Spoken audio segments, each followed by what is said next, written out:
Баршаңызға сәлем. Бүгінгі біздің сабағымыздың тақырыбы қатынас. Біз сандарды немесе шамаларды айырмасы немесе бөлінісі бойынша салыстырамыз. Енді шамаларды біз бөлінісі бойынша салыстырған кезде бөлінді сөзінің орнына қатынас термині қолданылады. Енді екі санның бөліндісі сол сандардың қатынасы деп аталады. Мысал ретінде әріптермен жазатын болсақ, А санының В санына қатынасын міне біз осылай жазамыз, немесе біз бұны А-ның В санына қатынасы міне осылай жазамыз. Мына сызық бізде бөлшек, яғни бөлу дегенді білдіреді. Мына жерге немесе деп жазып қояйын. Енді бұл сандардың қатынасы оқылған кезде А санының В санына қатынасы деп оқылады, немесе қысқартып А-ның В-ға қатынасы деп те атаймыз. Енді бұл жердегі мына бөлудің алдында тұрған санды біз алдыңғы мүшесі дейміз.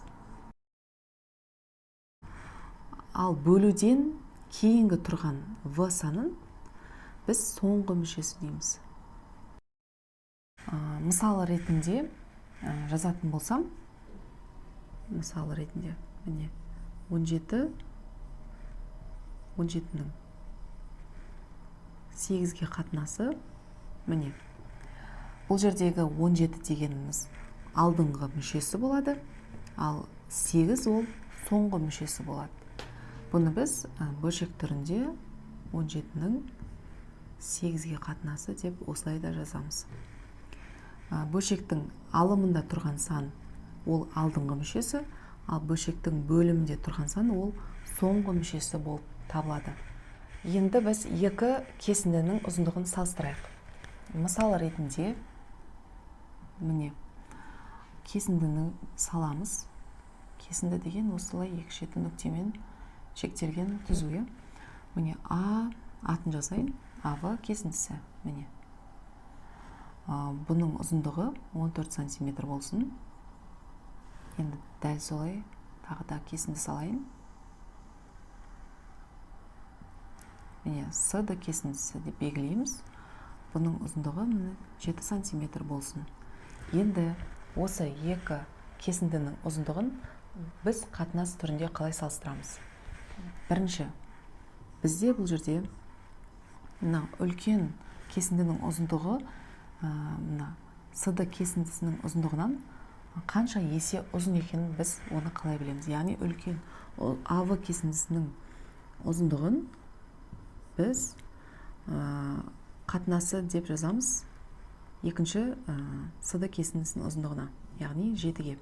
Міне, немесе бұны біз бөлшек түрінде осылай жазамыз, бөлшек саламыз, алымына 14, 7-ге қатынасы міне.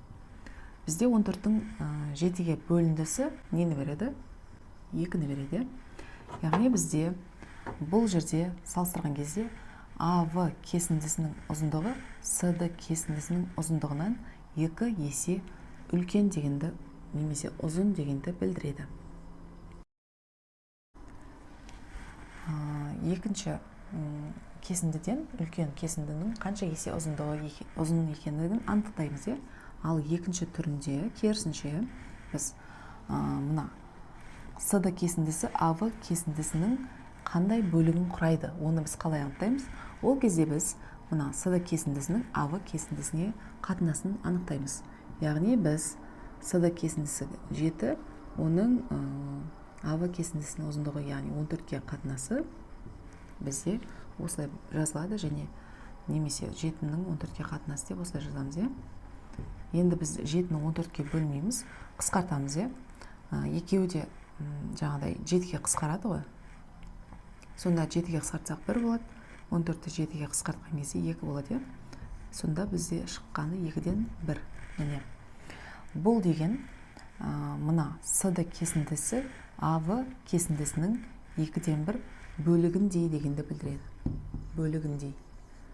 Яғни жартысы деген сөз ғой. 2-ден 1 деген жартысы. Яғни мына АВ кесіндісін дәл ортасынан 2-ге бөлсек, міне соның бір бөлігі осы с-ді кесіндісіне тең деген сөз. Яғни мына 14-тің дәл жартысы 7, мына жағы 7. Яғни 2/1 бөлігін құрайды деген сөз. Екі санның қатынасы деген ол бір сан екінші саннан неше есе ұзын екендігін, немесе бір сан екінші санның қандай бөлігіне тең екендігін көрсетеді. Егер қатынастың алдыңғы мүшесін соңғы, ал соңғы мүшесін алдыңғы мүшесі етіп жазатын болсақ, мысалы былай. Яғни екеуінің орнын ауыстырып жазатын болсақ, онда бұл екі қатынас өзара кері қатынастар болып табылады. Міне. Енді мысал ретінде алатын болсақ, міне 8-дің 5-ке қатынасы бұған кері қатынас, яғни бұның алдыңғы және соңғы мүшелерінің орны ауысады, міне. Міне осылай жазылады. Осы екі қатынас өзара кері қатынас деп табылады. Қатынас дегеніміз екі санның бөліндісі болғандықтан, онда бөліндінің негізгі қасиеті қатынаста да сақталады. Егер қатынастың екі мүшесіне де, алдыңғы және соңғы мүшесіне де кез келген 0-ден өзге санды көбейтсек немесе бөлсек, онда оған тең қатынас шығады. Мысал ретінде әріпті түрде жазатын болсам, міне алдыңғы мүшесі мен соңғы мүшесіне кез келген бір санды көбейтсек, екеуіне де немесе бөлсек, міне дәл солай жазам, міне алдыңғы және соңғы мүшесі берілсін қатынастың, алдыңғы мүшесінде, соңғы мүшесінде кез келген бірдей санға бөлсек, міне с деп ала берейін, басқа бір санды. Онда бұл екі қатынас өзара тең қатынастар болып қалады. Енді мұндағы с деген көбейтіп жатқан немесе бөліп жатқан сан, ол 0-ден өзге сан болу керек, яғни 0-ге тең болмау керек. Мысалы ретінде 12 санының 10 деген санға қатынасы, 12-ның 10-ға қатынасы. Бұл сандарға тең қатынас қандай болады? Егер де 12-ні алдыңғы мүшесінде, соңғы мүшесінде бірдей санға бөлсек, мысалы 2-ге бөлейік, 12-ні 2-ге бөлетін болсақ, 6 қатынасы, 10-ды 2-ге бөлетін болсақ, 5, 10-ды 2-ге бөлгенде 5. Яғни, мына қатынасқа тең қатынас шықты. Яғни, алдыңғы соңғы мүшелерін бірдей 2 деген санға бөлгенде тең қатынас шықты. Дәл солай көбейтуде де болады. Мысалы, оны біз бұлай қатынас түріне жазайын. Міне 7-ның 9-ға қатынасы. Осы қатынасқа мен алымына да, алдыңғы мүшесіне де, соңғы мүшесіне де бір 3 деген санды көбейтейін. Бірдей. Яғни 7-ге 3-ті көбейтетін болсам 21, 9-ға 3-ті көбейтетін болсам 27. Яғни 7-ның 9-ға қатынасына тең қатынас шығады. 21-дің 27-ге қатынасы деп. Жалпы біздің бөліндінің негізгі қасиеті, яғни осы қатынаста да қолданылады екен. Өйткені қатынас деген сөз ол бөлінді деген мағынаны білдіреді. Енді біз аттас шамалардың қатынасын қалай табамыз? Яғни ол ұзындық, масса, уақыт, яғни бізде сондай шамалар беріледі ғой. Мысал ретінде алайын. 75 сантиметрдің 1 метрге қатынасын табуымыз керек. Бұл жерде сантиметр, метр барлығы ұзындық өлшемдері ғой, яғни аттас шамалар. Аттас шамалар болады. Бұлардың қатынасын табу кезде біз екеуін немесе сантиметрге, немесе метрге айналдырып алып, сосын барып қатынасын табады екенбіз. Мысалы, бұл жерде мен 75-тің, былай жазайын, 75-тің 75 сантиметр ғой. 1 метрге қатынасы болсын, қатынасы, екеуі екі түрлі болып тұр, шамаларды біз бірдей етіп алуымыз керек, бірақ екеуі де аттас, яғни екеуі де ұзындық. Енді мен метрді сантиметрге айналдырайын, ал сантиметр өзі сол күйінде жазамыз. Міне 75 сантиметр Ал 1 метрде қанша сантиметр бар? Яғни 1 метрде 100 сантиметр бар. Міне. Осы қатынас тапқан кезде мына сантиметрлер қысқарады. 75 пен 100 қандай санға бөлінеді? Екеуі де қандай санға қысқарады? Екеуі де 25-ке қысқарады, е? 75-ті 25-ке бөлгенде 3, 100-ді 25-ке бөлген кезде 4. Міне. Яғни бізде 3-тің 4-ке қатынасы деген қатынас шығады. Жалпы бізде бұл жерде айтатынымыз аттас шамаларды бірдей шамаға айналдырып аламыз да, сосын бар қатынасын мәнін табамыз. Жалпы бұл уақытқа қатысты алсақ та болады. Мысалы 15 минуттың 2 сағатқа қатынасы. 2 сағатқа қатынасы неше болады деп сұрайды. Сол кезде біз 15 минут, яғни екеуі аттас, минут, сағат, екеуі де уақытты береді ғой.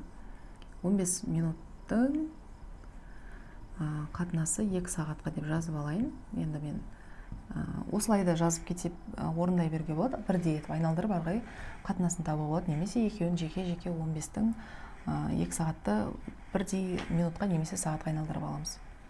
Енді бізде сағатты минутқа айналдырған ыңғайлы. Бізде 1 сағатта 60 минут болса, 2 сағатта 120 болады. Сонда 15 минуттың мына жерде 2 сағатта бізде 120 минут болады. Екеуі де минутқа айналдырып алдық. Енді қатынасын мәнін табамыз. Минуттарын қысқартып жіберейік. 15 пен 120 екеуі де қысқарады. Екеуі де 15-ке қысқарады. Сонда 1 болады. 120-ны 15-ке бөлсек 8 болады. Яғни 1 бөлінген 8. Міне қатынастың мәні осындай болады. Жалпы сіздерге бұл жерде аттас деген, міне аттас минут, сағат, екеуі де шамасы аттас. Яғни екеуі де уақытты білдіреді. Бірақ екеуі әртүрлі, біреу минутты білдірсе, біреу сағатты білдіреді. Бұл екеуінің шамаларын біз немесе минутқа, немесе сағатқа айналдырып аламыз. Сосын барып қатынасын табамыз. Әртүрлі шамалар қатынасынан жаңа шама алынады. Мысал ретінде бізде жүрілген жол ұзындығының, S қой, жүрілген жол. Осының ұзындығының осы жолға жұмсаған уақытқа қатынасы, яғни уақыт дегеніміз бізде Т-мен белгіленеді. Онда бізде нені береді? Яғни жүрілген жол ұзындығының уақытқа қатынасы бізде сол жолда жүрген жылдамдықты білдіреді. Енді бұл жерде мынау ұзындық, мынау уақыт, яғни әртүрлі шама. Бұл екеуінің қатынасы бізде жаңа шама, яғни жылдамдықты беріп тұр. Көрдіңіздер ме? Мысал ретінде алайық, мына жерде бізде жолымыз 80 километрге тең болсын. Жолымыздың ұзындығы. Ал осы 80 километрді жүруге кеткен уақытымыз 5 сағат болсын. Яғни қандай жылдамдықпен жүрді деген есеп берілсін, яғни жылдамдықты біз табуымыз керек. Жылдамдықтың өлшем бірлігі километрдің сағатқа қатынасын береді. Өйткені бізде формулада жолдың уақытқа қатынасы жылдамдықты береді ғой. Сондықтан өлшем бірлігі де соған байланысты болады. Енді біз формула бойынша жазайық. Жылдамдықты табу үшін сол жолдың ұзындығын S-тің былай қатынас түрінде жазайын. S-тің Т-ға қатынасы ғой, бөліндісі, яғни міне бөлген кезде шығады. Яғни 80 километрді уақытымызға 5 сағатқа қатынасын табамыз. Сонда бізде жылдамдық шығады, жаңа шама шығады.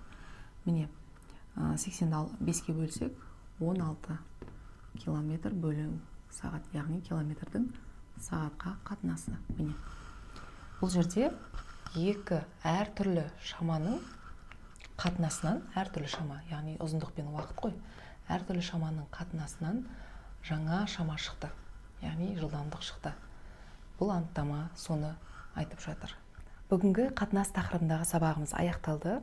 Сіздерге түсінікті болды ма, және сіздерге ұнаса лайк басып, комментарий жазып қойыңыздар. Менің каналыма тіркелуді ұмытпаңыздар. Және алдағы уақытта тағы да көптеген видео сабақтар салынатын болады.